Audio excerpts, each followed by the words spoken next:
ही मृदा ओलावा टिकून ठेवू शकत नाही. त्यामुळे सिंचनाच्या दृष्टीनेही ही मृदा अयोग्य आहे.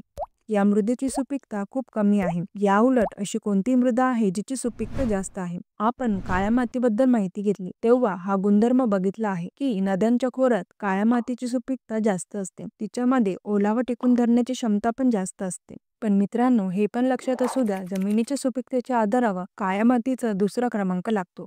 मग पहिल्या क्रमांकावर कोणत्या प्रकारची माती येते? त्याचं उत्तर आहे गाळाची माती.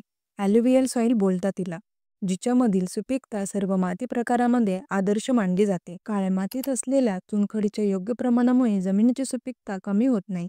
ही चुनखडी काय आहे तर खनिजांचा एक प्रकार. यावरून असाही प्रश्न विचारला जाऊ शकतो परीक्षेला, काळ्या मृदेमध्ये किंवा जांभी मृदेमध्ये कोणत्या खनिजांची कमतरता किंवा खनिजांची अधिकता सापडून येते? हा टॉपिक तुम्हाला आवडला असेल तर प्लीज व्हिडिओला लाईक करा आणि स्टडी विथ केतकी या चॅनलला नक्की सबस्क्राईब करा.